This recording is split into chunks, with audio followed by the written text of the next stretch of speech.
கர்த்தருடைய பரிசுத்த நாமத்திற்கு ஸ்தோத்திரம் உண்டாவதாக. இன்று கர்த்தராகிய கிறிஸ்து என்னும் இரட்சகர் நம் உள்ளத்தில் பிறந்திருக்கிறார். இங்கே இருக்கிற அனைவருக்கும் கிறிஸ்மஸ் வாழ்த்துக்கள். இப்பொழுது வேத பகுதி லூக்கா 2ஆம் அதிகாரம் 1-14 முடிய. லூக்கா 2ஆம் அதிகாரம் 1-14 முடிய. அந்நாட்களில் உலகமெங்கும் குடிமதிப்பு எழுதப்பட வேண்டுமென்று அகஸ்து ராயனால் கட்டளை பிறந்தது.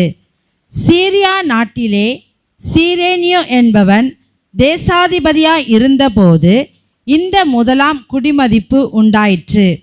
அந்தபடி குடிமதிப்பெழுதப்படும்படிக்கு எல்லாரும் தங்கள் தங்கள் ஊர்களுக்கு போனார்கள்.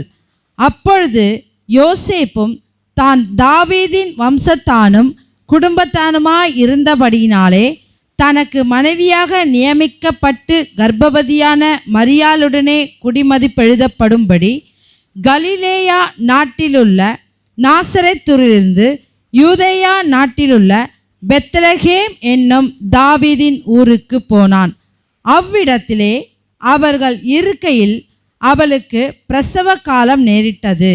அவள் தன் முதற் பேரான குமாரனை பெற்று சத்திரத்திலே அவர்களுக்கு இடம் இல்லாதிருந்தபடியினால் பிள்ளையை துணிகளில் சுற்றி முன்னணையிலே கிடத்தினாள்.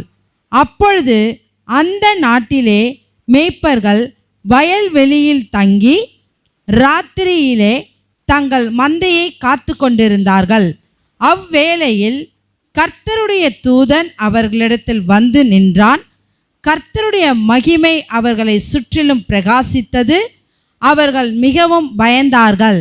தேவதூதன் அவர்களை நோக்கி, பயப்படாதிருங்கள், இதோ எல்லா ஜனத்துக்கும் மிகுந்த சந்தோஷத்தை உண்டாக்கும் நற்செய்தியை உங்களுக்கு அறிவிக்கிறேன்.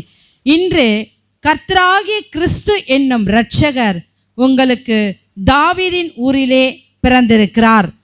பிள்ளையை துணிகளில் சுற்றி முன்னணையிலே கிடத்தியிருக்க காண்பீர்கள். இதுவே உங்களுக்கு அடையாளம் என்றான். அந்த க்ஷணமே பரம சேனையின் திரள் அந்த தூதனுடனே தோன்றி, உன்னதத்தில் இருக்கிற தேவனுக்கு மகிமையும் பூமியிலே சமாதானமும் மனுஷர் மேல் பிரியமும் உண்டாவதாக என்று சொல்லி தேவனை துதித்தார்கள். ஆமேன், ஆமேன்.